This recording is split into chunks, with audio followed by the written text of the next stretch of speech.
So what I'd like to do today now is just to walk you through very quickly through the session on session number 4 tomorrow at 11 o'clock on working together to advance earthquake risk assessment and understanding. And the first thing we need to understand is the fact that earthquakes and seismic risk are truly a global issue, a global phenomenon. If you look just at the earthquakes over the past 8 years, we've seen that they've occurred all over the world. They led to significant financial losses and human casualties. But it's also interesting to note that even if these earthquakes occur in different places, in different countries, they can be triggered by very similar mechanisms.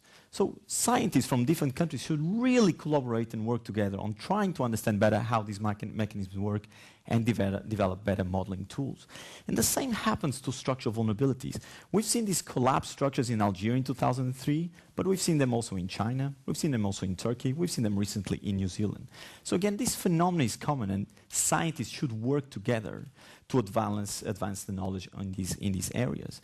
And this is what the global earthquake model is trying to do. It's trying to create this network of scientists, of engineers, of stakeholders to work together to assess seismic risk and to better communicate this risk to the community.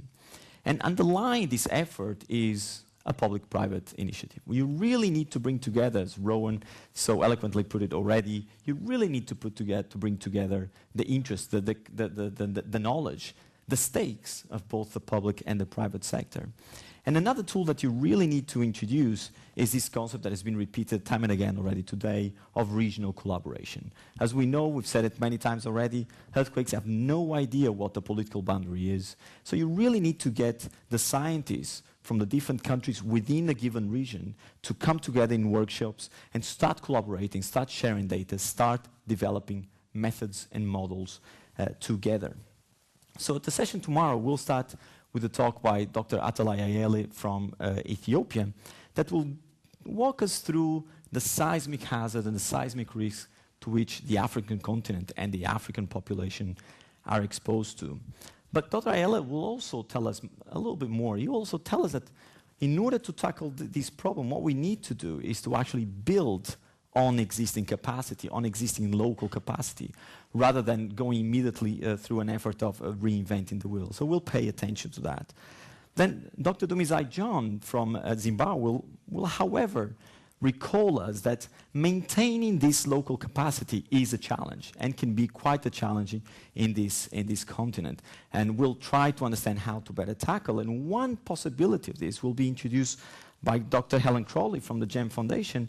That could be, as was just being mentioned before, that of providing access, open access to tools, to global resources that this community can make use of, and therefore not necessarily need to go and carry out the research and the work elsewhere. And these will be tools and software, GIS platforms, open source tools that will hopefully then also allow you to carry out transparent and open calculations of hazard and risk, so that you can make informed decisions on those.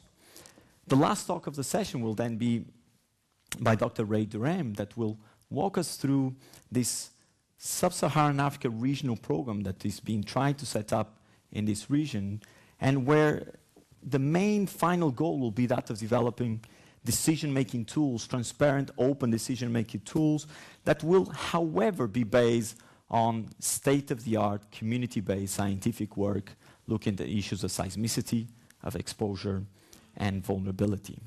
So after these 4 talks, we'll then have a panel coming together. To this panel, we'll also add Mohammed El Gabri, Dr. Mohammed El Gabri from Egypt, and Nicole Keller from the GEM Foundation. But the main objective of this panel is not for the speakers to talk amongst themselves, but rather to give you a chance to intervene. So you actually are the main participant of this session. So we want to get your feedback, we want to get your input, we want to hear your tough questions, and we want to put that panel to the test on how we should really moving forward. So I think I now have 30 seconds left, and what I'll do is to mention also that during the Innovation Expo, we'll have a lunchtime ignite on how to use crowdsourcing to capture information on active faults. And we'll go through demos that you can also follow. And on Thursday, we'll have a hands-on workshop where those open source tools that we'll be talking about will be used by 25 bright young scientists from Africa. So we'll put those community-based tools to the test by the community. Wish us luck. Thank you.